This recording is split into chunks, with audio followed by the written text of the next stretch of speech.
El terremoto dejó al descubierto lo pobres que éramos. Inaugurado hace no más de 20 años, el Hotel Tiberius de la avenida Río Apanagua ofrecía lujos legales y placeres ilegales. Los unos a precios altos, los otros tan caros que era obsceno.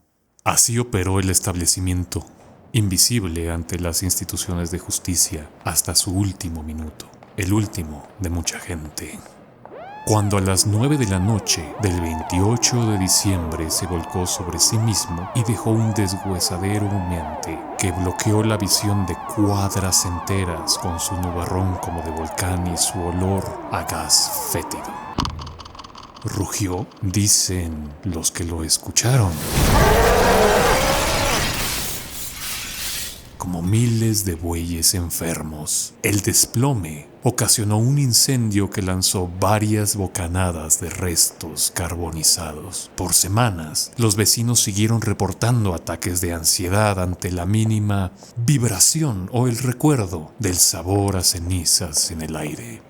Es muy triste, pero a los 396 que murieron al instante, según cifras oficiales, podríamos añadirles muchos más.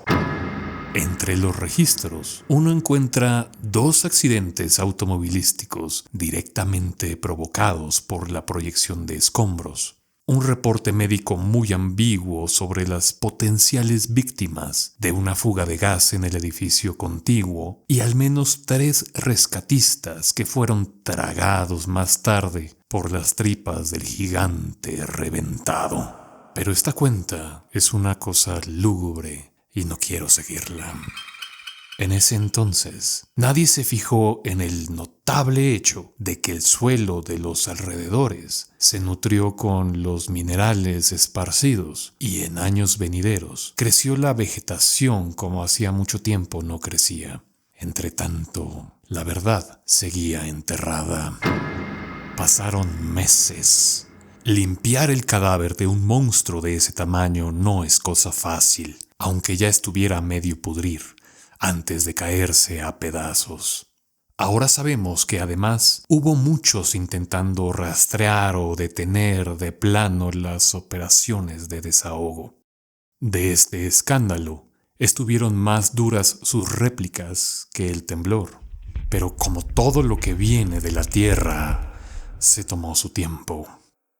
Primero, tuvimos que zamparnos la idiota lucha sobre si las condiciones irregulares de construcción del letal hotel eran más o menos irregulares, más o menos letales, más o menos sabidas y bajo la responsabilidad de más o menos quién, si la había.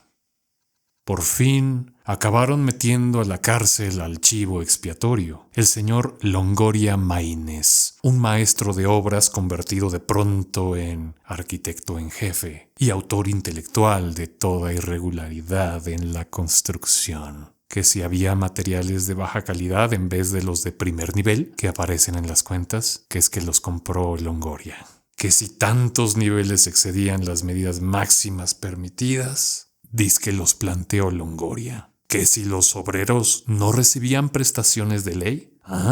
Pues Longoria resultaba ser también jefe de recursos. Pero de que tenía la culpa, la tenía. Y ni bien se acababa de acomodar en su celda ese desdichado, cuando los reportajes sobre los escombros en el sitio ya estaban cimbrándonos de nuevo a todos. En eso estaban desgajándose públicamente los dueños del ex establecimiento y las autoridades de la ciudad, que por puritita casualidad eran la misma gente, en un frenético desfile de condolencias fingidas cuando el periódico La Plana Capital publicó su ya famoso reportaje. Este que llevaba el titular "Masiva narcofosa hallada bajo el Tiberius". Ese primer reportaje se hizo con valentía terca, rompiendo sellos policiales y allanando propiedad ajena de ajenos que no querían reconocer que la propiedad fuera suya. Tenía todo el sabor de la lucha paladinesca a favor de la justicia, a favor de la honesta verdad comprada al precio que sea. Pero además de esas cosas, que son muy bien vistas entre los que se dedican a los medios de comunicación, en mi opinión, al reportaje lo movía la más básica y humana incredulidad. Según el periódico, pues, en la base de cemento había enterrados incontables restos humanos, inhumados ilegalmente, presumiblemente durante los 12 años, o lo que es lo mismo, 3 administraciones citadinas, en que se mantuvo en obra negra la construcción del hotel de lujo. Los cimientos del Titán eran concreto, varilla, carne y hueso. La autora y reportera Perséfone Cruz, que en paz descanse, pudo alertarnos a este horror porque halló una operación de agentes de la Fiscalía y miembros de grupos criminales trabajando en armonía ejemplar, intentando deshacerse de los cuerpos enterrados en la base original del hotel. Usaban la operación de desahogo de escombros como fachada y esperaban librarse del absurdo destino. ¿Cómo iban a haber quedado expuestos así, por algo tan imprevisible como el sacudido de la tierra? En realidad se expusieron ellos mismos. Yo sospecho que incluso discutieron si endilgarle al genio malévolo Longoria Maines el rango de capo de todos los cárteles para responsabilizarlo, pero no encontraron un alma tan pétrea como para poder decirlo frente a las cámaras sin desplomarse de risa. Una vez que la elemental indignación impulsó nuevas investigaciones, fue imposible mantener oculto el siniestro proyecto. Una salamandra cuya cola es tomada por un depredador o una enfermedad la separa de sí y sigue sin ella. Autotomía se llama. Así también hacen algunas instituciones enfermas. Tan pronto algún funcionario aprovecha su posición, la institución entera puede arrancarlo de sí y seguir pregonando su integridad institucional. Este salamandrón, sin embargo, fue arrasado por una sepsis galopante. La única solución hubiera sido una autotomía de cuerpo completo.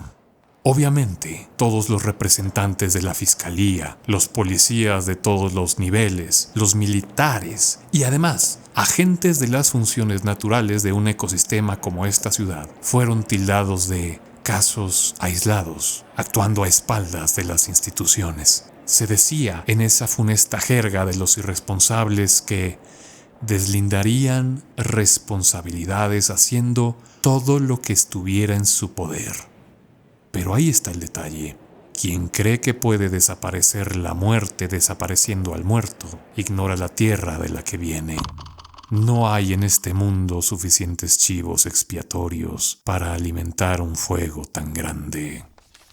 Al final, no pudieron detener la aparición de peritos independientes, fuerzas públicas al servicio de otros dueños y simples ciudadanos chismosos ávidos de corroborar si la realidad era tan inverosímil como para desafiar toda la imaginación. En una fosa de metros bajo metros estaban escondidos los cuerpos de al menos 47 víctimas. Esta fue la última cuenta oficial que se dio, aunque estuvo aumentando diariamente por semanas. Había pasado más de medio año del derrumbe. De hecho, había pasado un mes de que empezó el otoño cuando inició la identificación de los restos. Muchos de los escombros del Tiberius ya habían sido levantados. Una presencia invisible colgaba sobre las tiendas móviles donde los peritos forenses realizaban sus labores. Por ese entonces comenzó a correrse el rumor en el sitio de que si uno se concentraba, podía escuchar voces viniendo de la fosa y que si uno les ponía atención, las voces hacían propuestas tentadoras. Pronto escuchamos en las noticias que los que trabajaban aquí habían empezado a desarrollar una clase de trastorno de ansiedad colectiva, cuyos síntomas eran difíciles de entender. La noticia vino como una respuesta a un video que se hizo viral en el que salían empleados en el sitio de la recolección e identificación de cadáveres, y se apreciaba claramente que estaban, por falta de mejores términos, entusiasmados. Se veían ávidos, emocionados, disfrutando su quehacer como niños abriendo regalos de Navidad. Uno de los excavadores, presumiblemente presa de esta afección colectiva, dio una entrevista para un medio amarillista y dijo que había visto a un hombre desproporcionadamente alto, desnudo, invitándolo a seguirlo hacia el fondo de la fosa. Según su testimonio, el enorme hombre le ofreció hacerlo tan rico que olvidaría que alguna vez tuvo deseos, y luego bajó por la fosa sobre los huesos como si fueran escalones. Ahí lo perdió de vista. El obrero renunció al día siguiente. Otros 2 fueron despedidos, en casos independientes, por haber sido sorprendidos robándose objetos encontrados en las excavaciones. Nunca se confirmó qué habían querido robarse. Supongo que ahora ya no es importante. Los restos óseos que aparecían diario obligaban al equipo forense a cavar cada vez más hondo. Se acercaba Año Nuevo, cuando se pudo confirmar el hallazgo que lo cambió todo. Debajo de la base de cimientos del hotel de lujo se descubrió un osario mesoamericano. Es un cúmulo de calaveras que datan probablemente del siglo XIII y que parecen estar acomodadas ornamentalmente, haciendo un arco muy amplio. Algunas están esculpidas o adornadas con piedras de colores. Hay además motivos de animales como perros, xoloscuincles, algunos con varias cabezas y también criaturas incomprensibles, sin paralelo en otros artefactos conservados de esa época. Todo este tinglado da paso a una clase de túnel que había estado bloqueado hacía mucho tiempo por los propios movimientos terrestres. El hallazgo podría haber sido nada más un detalle macabro, quizá curioso, sobre el caso de los enterrados en la fosa del Tiberius. Podría haber sido solo eso, si no fuera por la explicación que dio el jefe del departamento forense sobre cómo fue encontrada esta pieza arqueológica. Encontraron el osario porque, según declaró en una rueda de prensa, en la base de cemento había indicios consistentes con los de una o más personas cavando con las manos en dirección al sitio del hallazgo arqueológico. No hubo demasiadas preguntas de los reporteros, probablemente por lo poco comprensible de tal declaración. Pero las que hubo alcanzaron para confirmar lo impensable.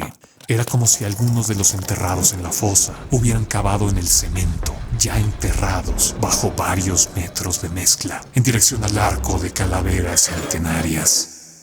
Alguien preguntó si se había encontrado a alguien cavando. El jefe forense terminó en ese momento la reunión sin contestar. Nadie quiso preguntar lo más obvio. Puedo adelantar que nunca encontraron a las personas responsables de abrir este nuevo túnel, ni a sus cuerpos. Tampoco se dijo si los enterrados hicieron la perforación durante la construcción del hotel, ya con él funcionando o después de su colapso. Si yo hubiera estado ahí para preguntar, hubiera querido saber cómo estaban tan seguros los forenses de que se habían usado tan solo las manos para cavar hasta lo que hoy llaman popularmente la puerta de los enterrados. Seguro habría preguntado muchas cosas más. Era como si algunos de los enterrados supieran hacia dónde cavar para encontrar este lugar y al dar con él hubieran seguido cavando hasta cruzar el arco. El equipo forense descubrió la puerta al túnel ya abierta a un complejo subterráneo que bajaba aún más por escalones angostos de piedras adornadas. Este punto de la historia es el que ya es bien conocido. El primer expedicionario en liderar un equipo a cruzar la puerta de los enterrados fue el famoso Bernardo Luján Avilés, que no era aún de los hombres más ricos del mundo, cuando él y su equipo aseguraron primero que no había luz que pudiera iluminar ese lugar y que se escuchaban voces incorpóreas de los habitantes allá abajo, ofreciendo regalos futuros y buena suerte por venir. Nadie les creía nada. Se dudó también de la magnitud de ese espacio cuando relataron que fueron guiados por estos habitantes en la oscuridad hasta dar con ríos, montes, llanuras con vegetación imposible y vericuetos en los que el hielo se pega a las paredes y a la piel de quien los anda. Incluso se pensó que algún gas o espora les había trastornado el seso. Yo lo pienso todavía, aunque ya todo mundo olvidó cuando el aroma sulfuroso de la fosa les parecía extraño. Al día de hoy temo decir que queda poca gente incrédula como yo, que no está dispuesta a creer algo que no le pueden mostrar a la vista. Pero sea gas, espora o el mismo maleficio que aquejó a los forenses que quisieron ayudar a las familias a encontrar a sus desaparecidos, sea lo que sea, se replicó por todos lados. Inclusive, algunos se perdieron yendo allá abajo. Eso no parece importarle a nadie. Más bien, el que de hecho muchas familias hayan salido de la pobreza por la razón que sea, hace que crezca la manía y no ayuda al caso de nosotros los escépticos. Eso sí, muchas personas más tuvieron que bajar y decir las mismas cosas que Luján Avilés antes de que se hiciera sapiencia general de lo que hoy a todo el mundo dice. Que si cruzas la puerta y aceptas un regalo de los enterrados, tu vida no volverá a ser afligida nunca más por la pobreza.